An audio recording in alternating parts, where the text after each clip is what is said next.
ओम नमः शिवाय गुरवे सच्चिदानन्दमूर्तये निष्प्रपञ्चाय शान्ताय निरालम्बाय तेजसे। विश्वं दर्पणदृश्यमाननगरी तुल्यन्निजान्तर्गतम् पश्यन्नात्मनि मायया बहिरिवोद्भूतं यथा निद्रया यत्साक्षात् कुरुते प्रबोधसमये स्वात्मानमेवाद्वयं तस्मै श्रीगुरुमूर्तये नमः इदं श्रीदक्षिणामूर्तये। जन्माद्यस्य यतोऽन्वयादितरतश्चार्थे स्वभिघ्नस्वराट् तेने ब्रह्महृदाय आदिकवये मुह्यन्ति यत्सूरयः तेजो वारिमृदां यथा विनिमयो यत्र त्रिसर्गो मृषा धाम्ना स्वेन सदा निरस्तकुहकम् सत्यं परं धीमहि सत्यं परं धीमहि। सच्चिदानन्दरूपाय विश्वोत्पत्त्यादिहेतवे तापत्रयविनाशाय श्रीकृष्णाय वयं नुमः। श्रीकृष्णाय वासुदेवाय हरये परमात्मने प्रणतक्लेशनाशाय गोविन्दाय नमो नमः गोविन्दाय नमो नमः। हरिः ओम श्रीगुरुभ्यो नमः। हरिः ओम।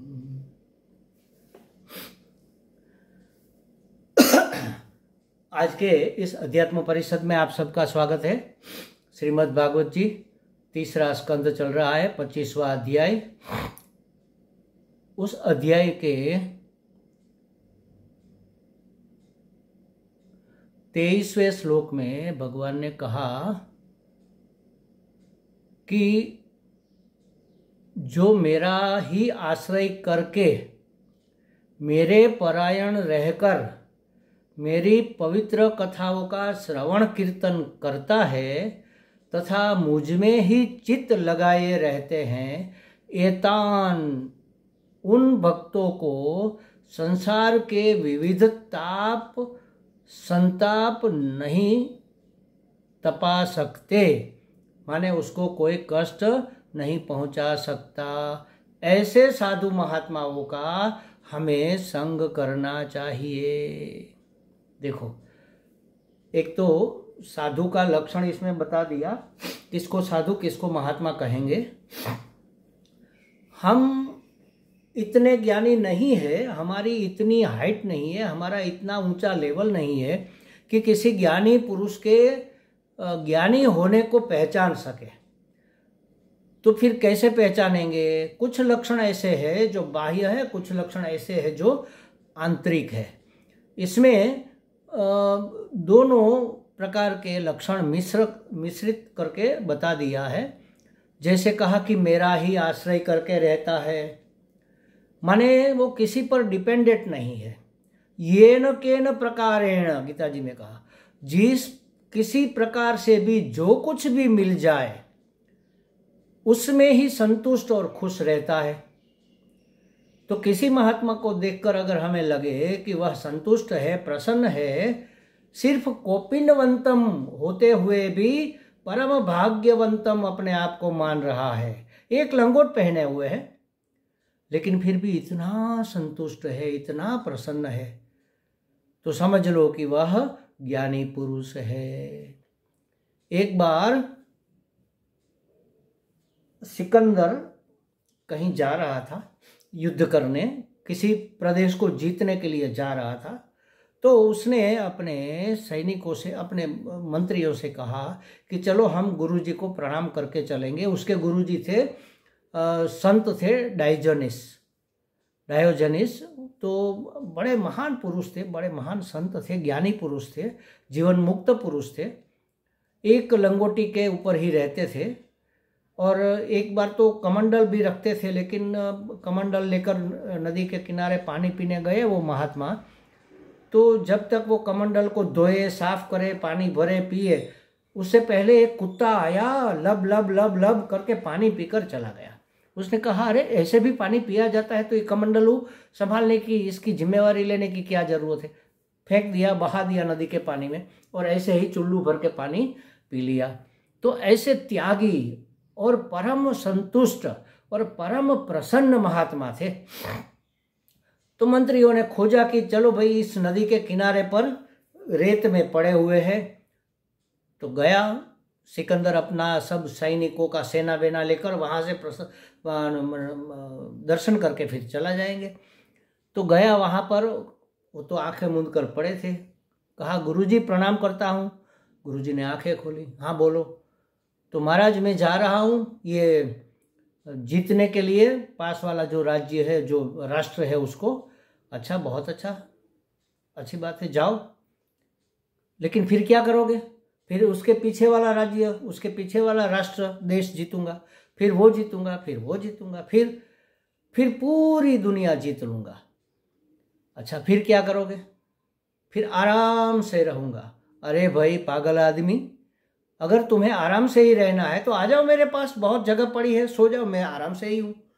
क्या जरूरत है इतनी आपाधापी करने की? नहीं नहीं महाराज, मैं तो सब जीतूंगा। मैं इसलिए आया हूँ कि आपको अगर कोई ज़रूरत है तो बोलो, मैं व्यवस्था करके जाऊँ, क्योंकि मुझे आने में काफ़ी दिन लग जाएंगे।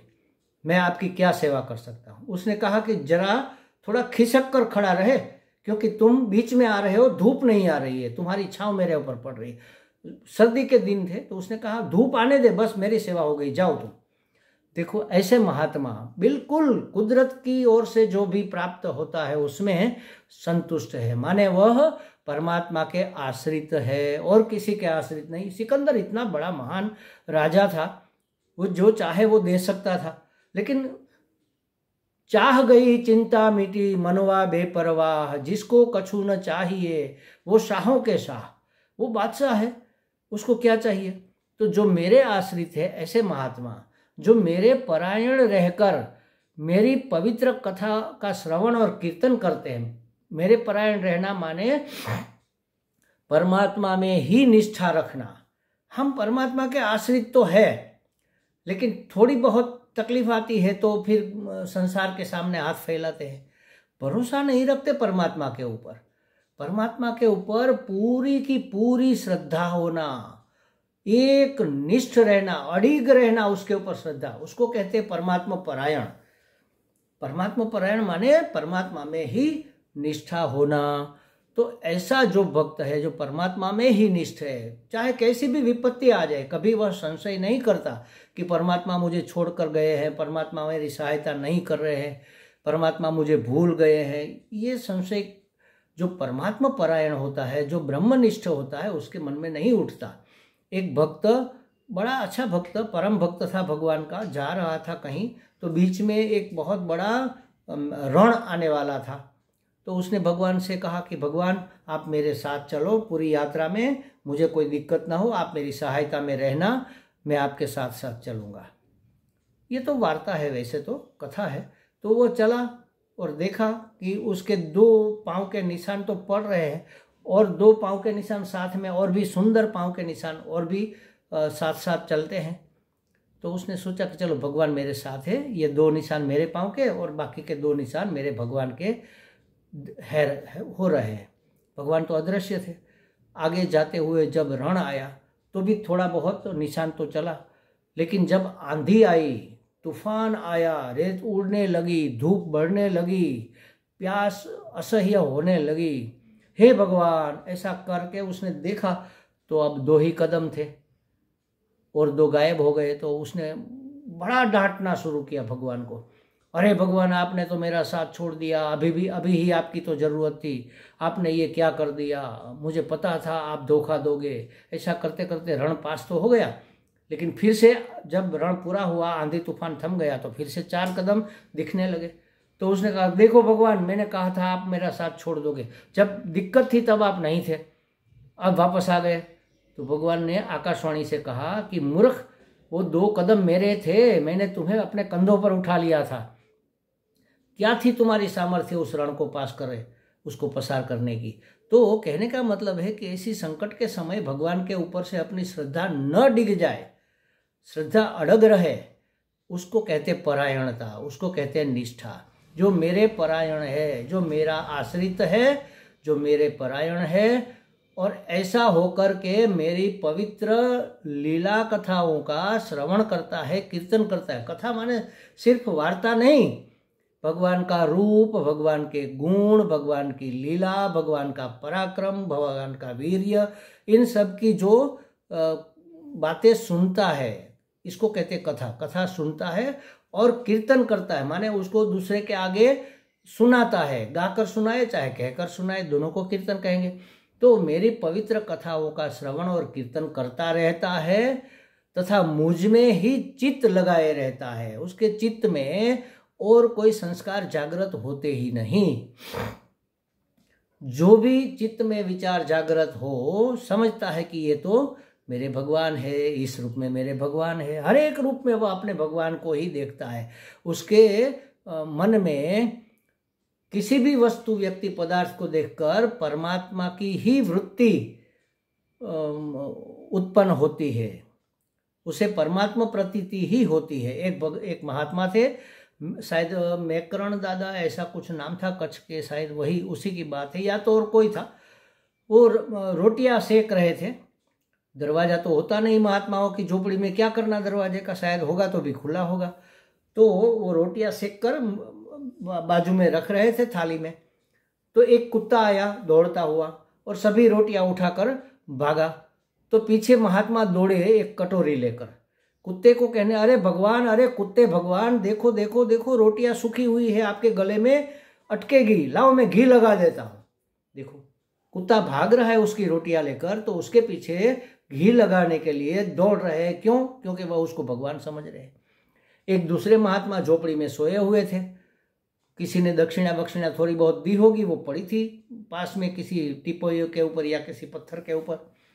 तो रात को चोर आया, देखा टॉर्च लगाकर कुछ मिल जाए तो 2-5 रुपये पड़े, देखे, वो उठाकर भागने लगा। इतने में महात्मा की आंख खुल गई।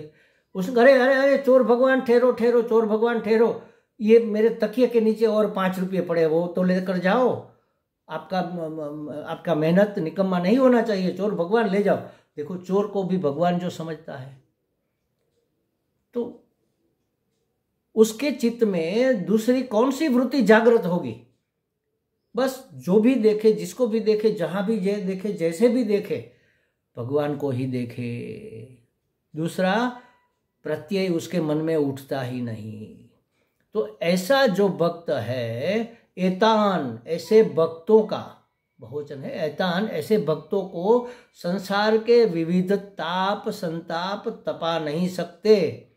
चाहे कोई भी मुश्किल आए, उसको दुख नहीं होगा। तप माने क्या है? कि पीड़ा होना मन में, मन की पीड़ा को ताप कहते हैं। शरीर की पीड़ा को तो पीड़ा कहते हैं, और मन की जो पीड़ा है उसको ताप कहते हैं। तो उसको सहन करते हैं तो तप हो जाता है। छोटी छोटी बातों में भी तप हो सकता है, लेकिन हम जरा सा भी असुविधा को सहने को तैयार नहीं है। जरा सी गर्मी हुई, पंखा चला दिया, जरा सी ठंडी हुई, चादर ओढ़ ली, जरा सा ये हुआ तो वो कर लिया।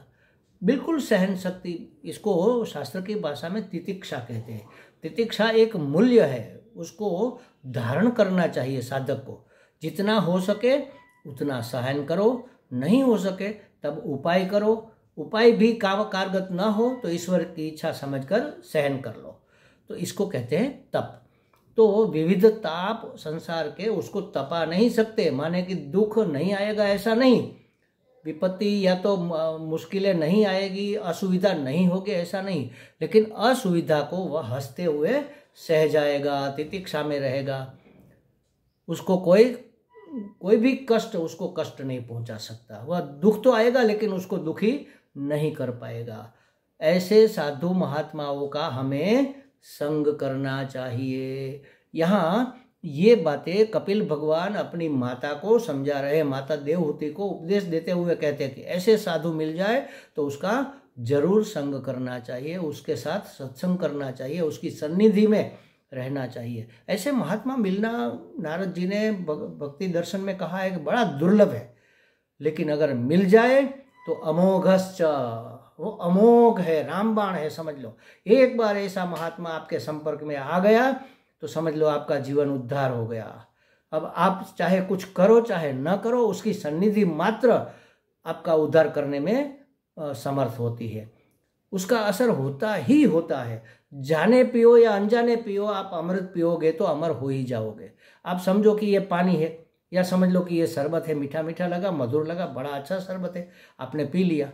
आपने तो शरबत समझकर पिया था ना, लेकिन था अमृत, तो अमर हो ही जाओगे। बस उसी तरह ऐसे महात्मा, ऐसे साधु लोग अगर हमें मिल जाए और उसकी सन्निधि प्राप्त हो जाए, उसकी कृपा प्राप्त हो जाए, उसकी सेवा का अवसर मिल जाए, तो समझ लो आपका उद्धार हो गया। सिर्फ जान लेने से कि हाँ हमारे गांव में ये महात्मा है ना, बड़े अच्छे महात्मा, हम जानते हैं उसको, लेकिन उसका संग नहीं किया, उसका सत्संग नहीं किया, उसकी सेवा नहीं की, उसकी सन्निधि में रहे नहीं, उसका संपर्क में रहे नहीं, उसकी बातों को माना नहीं, तो क्या फायदा होगा। फिर भी थोड़ा बहुत होता है, उसकी नज़र पड़ जाने मात्र से कई हमारे कष्ट कट जाते हैं, कई पाप मिट जाते हैं, हमें तो पता भी नहीं होता महाराज। हमें लगता है कि अरे गुरुजी आप क्या कह रहे हो, हम तो इतने अच्छे महात्मा को अपना गुरु बनाया, उसके संपर्क में रहे, लेकिन दुख तो अभी भी बहुत आ रहा है। लेकिन ये तो सोचो कि अगर ये नहीं होता तो दुख कितने आते। इतनी सन्निधि मिलने पर भी अभी भी इतने दुख बाकी आपको परेशान कर रहे हैं। अगर बिल्कुल ही ये ना होता, सत्संग नहीं मिलता, तो क्या पीड़ा, न जाने कौन सी पीड़ा आपको घेर लेती। तो ऐसे साधु महात्माओं का संग करना चाहिए। क्यों? क्योंकि एते साधवः साध्वी सर्वसंग विवर्जिता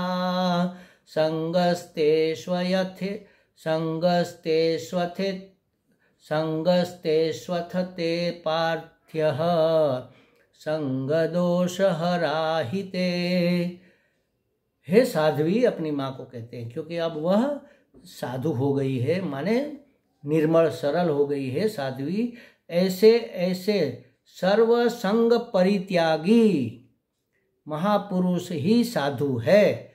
इन्हीं के संग की इच्छा रखनी चाहिए, क्योंकि वे आसक्ति से, सभी आसक्तियों से उत्पन्न सभी दोषों को हर लेने वाले होते हैं। ऐसे ऐसे सर्वसंग परित्यागी। सर्वसंग परित्यागी माने क्या? संग माने आसक्ति कह लो, ऐषणा कह लो, तृष्णा कह लो। 3 प्रकार की ऐषणा हमारे शास्त्र ने मानी है। ऐषणा तो बहुत सी तृष्णाएं तो है, लेकिन उन सभी को 3 विभाग में बांट दिया। ये बात हमने आगे भी की थी कि पुत्रेषणा, वित्तेषणा और लोकेषणा। पुत्र परिवार की जो तृष्णा होती है, वित्त माने धन, संपत्ति, प्रॉपर्टी इत्यादि की जो ऐषणा होती है, और लोकेषणा माने ख्याति, प्रख्याति, यश, कीर्ति और परलोक में अच्छा लोक मिले, स्वर्ग मिले इत्यादि की जो ऐषणा होती है। ये सभी ऐषणाओं का जो परित्यागी है, सिर्फ त्यागी नहीं कहा, परित्यागी माने परितः त्यागी, माने सम्यक रूप से ठीक ठीक जान समझ कर छोड़ छाड़ देता है। छोड़ देना और छाड़ देना दोनों अलग चीज है। छोड़ देना माने छोड़ दिया, छाड़ देना माने उसको आधे से ही निकाल दिया। ऐसा नहीं कि चलो ये पानी पूरी खा रहे हैं तो ये एक डिश खा लेते हैं, इसके बाद हम नहीं खाएंगे। नहीं, एक खाई है, अब पता चला कि ये खाने योग्य नहीं है, छोड़ दो, बाकी की सब आधी अधूरी ही छोड़ दो। तो ऐसा छोड़ छाड़ के परित्यागी महापुरुष जो ऐसा है, सर्वसंग परित्यागी, वही साधु है। उन्हीं के संग की इच्छा रखनी चाहिए। क्यों इसकी इच्छा करे भाई? क्योंकि वह आसक्ति से उत्पन्न होने वाले सभी दोषों को हरने वाले हैं। हमारे अंदर तो आसक्ति है, उन्होंने तो आसक्ति छोड़ दी है, लेकिन हमारे अंदर तो है। हमारे अंदर जो आसक्ति है उसके कारण जो दोष होने वाले हैं, जो गुनाह होने वाले हैं, जो पाप होने वाले हैं, जो पीड़ा आने वाली है, जो संताप होने वाले हैं, उन सभी को वह महात्मा का संग हर लेता है। इसलिए ऐसे साधु पुरुष का संग करना चाहिए। और कहा कि सताम प्रसंगान मम वीर्य सताम प्रसंगान मम वीर्य संविदो भवन्ति रुत्कर्षरसायणा कथाः तज्जोषणादाश्च पवर्गवर्त्मनि श्रद्धारतिर्भक्तिरनुक्रमिष्यति। क्या कहा इसमें? कहा कि सत्पुरुषों के समागम से मुझ परमेश्वर के वीर्य संविद्ध पराक्रमों का यथार्थ ज्ञान कराने वाली तथा हृदय एवं कानों को रसायणा प्रिय लगने वाली हितकारी कथाएं होती है। इस सत्पुरुषों का समागम क्यों करना चाहिए? क्योंकि वह कथा करते रहते हैं। किसकी कथा करते हैं? परमेश्वर की कथा करते हैं। परमेश्वर की क्या कथा करते हैं? तो कहते हैं कि उसके पराक्रमों का यथार्थ ज्ञान देने वाली बातें करते हैं। परमात्मा ने कैसा पराक्रम किया, जैसे गोवर्धन पर्वत उठाया और सभी का संरक्षण किया, जैसे काली नाग का शासन किया और उसको वहाँ से भगाया। तो ये सब जो भगवान के पराक्रम है उसका हमें यथार्थ ज्ञान कराने वाली कथा ऐसे सत्पुरुष हमें बताते हैं। इससे क्या होता है कि हमारे हृदय और हमारे कान को रसायन माने प्रिय लगने वाली हितकारी कथाएं ये होती है। हमारे हृदय को भी प्रिय लगती है, हमारे कानों को भी प्रिय लगती है। अच्छा, किसी की प्रशंसा सुनने हितकारी कैसे हो गया? भगवान के पराक्रमों की कथा माने उसकी प्रशंसा। तो ऐसी कथा सुनते ही वह रसायन का काम करती है, हमें प्रिय लगती है, सुनने में भी प्रिय लगती है और हृदय को भी हितकारी लगती है। हृदय का हितकारी होना, हृदय को प्रिय होना माने क्या? हृदय प्रसन्न होता है। हृदय माने मन शुद्ध हुआ मन। अगर मन प्रसन्न है तो हम कैसे होंगे? हम भी प्रसन्न होंगे ना। प्रसन्नता हमारे अंतःकरण की चीज है ना। अंतःकरण अगर खुश है, प्रसन्न है तो हम प्रसन्न है। अंतःकरण में अगर कोई गम है, कोई दुख है, कोई पीड़ा है तो हमारा चेहरा लटक जाएगा। तो कहते हैं कि वह हमें प्रसन्न करने वाली रसायन रूप हितकारी कथाएं होती, हमारा हित करती है, अहित नहीं करती, हमारा भला करती है। उनके जोषणात सेवन से शीघ्र ही अपवर्ग माने मोक्ष मार्ग, तो उसके सेवन से, उस कथा का सेवन करने से हमें मोक्ष मार्ग में श्रद्धा, भक्ति और प्रेम योग का क्रमशः, हमारे प्रेम योग का क्रमशः अनुक्रमिष्यति, विकास होता है। ऐसी कथा सुनने से, ऐसी कथा का सेवन करने से मोक्ष मार्ग में हमारी श्रद्धा बढ़ती है, हमारी भगवान के प्रति भक्ति दृढ़ होती है और प्रेम योग, परमात्मा में हमें प्रेम जागृत होता है और धीरे धीरे वह विकसित होता जाता है, जो कि हमारे मुक्ति का उपाय हो जाता है। भक्त्या पुमान् जात विराग एतीन्द्रियात् दृष्ट श्रुतान्मद्रचनानुचिन्तया चित्तस्य यत्तो ग्रहणे योगयुक्तो यतिष्यते रुजुभिर्योगमार्गैः। फिर क्या होगा? फिर मेरी सृष्टि आदि लीलाओं का चिंतन करने से, भगवान सृष्टि करते हैं ना, कैसे सृष्टि की उसका चिंतन करो। तस्माद् एतस्माद् आत्मनः आकाश संभूतः आकाशाद् वायोः। इस प्रकार से भगवान आत्मस्वरूप परमात्मा स्वरूप परमात्मा ने आकाश का रूप लिया, आकाश से वायु रूप हुए, इस प्रकार। तो मेरी सृष्टि आदि लीलाओं का चिंतन करने से प्राप्त हुई भक्ति, भक्ति माने परम प्रेम, ऐसा चिंतन करने से परमात्मा में हमारा प्रेम परम हो जाता है, सर्वोत्कृष्ट प्रेम हो जाता है। और उसके द्वारा दृष्ट श्रुतान, लौकिक एवं पारलौकिक, दृष्ट माने सुना हुआ और श्रुतात् माने दृष्ट माने देखा हुआ, श्रुतात् माने सुना हुआ। देखा हुआ जो इस लोक है और सुना हुआ जो परलोक है, उसके सुखों से हमें वैराग्य हो जाएगा। सुख भोगेंगे, सुख में अगर राग रहेगा तो दुख भी आएगा। एक सिक्के की दोनों बाजू है, समझ लो, दो पहलू है। जिसको सुख सुखी करता है उसको दुख दुखी भी कर सकता है। हमें सुख दुख नहीं चाहिए, हमें तो आनंद चाहिए, अखंड एक रस अबाधित आनंद, अनंत आनंद। तो उस सुख में, दुख से तो वैराग्य हो ही जाता है, लेकिन सुख में भी वैराग्य हो जाएगा। ऐसा होने पर मनुष्य सावधानी पूर्वक योग के भक्ति प्रधान सरल उपायों से समन्वित होकर मनोनिग्रह के लिए प्रयत्नवान होता है। तो भक्ति प्रधान योग माने भगवान में जुड़ने की कला, तो उसके सरल उपायों से वह समन्वित हो जाता है, उसके सरल उपाय उसको पता चल जाता है और इस उपायों से वह अपने मन को निग्रहित करता है। इसके लिए वह प्रयत्न करता है। क्यों? क्योंकि मन एवं मनुष्याणाम, मन जैसा है, मन में राग, मन में द्वेष, मन में विकार भरे है तो हम रागी है, द्वेषी है, विकारी है। मन में अशांति है तो हम अशांत है, मन में दुख है तो हम दुखी है। तो मन अगर शुद्ध हो गया और मन प्रसन्न हो गया तो हम भी प्रसन्न, मन खुश हुआ तो हम भी खुश, मन आनंदित तो हम भी आनंदित। तो ऐसे उपाय वह आसानी से कर सकता है।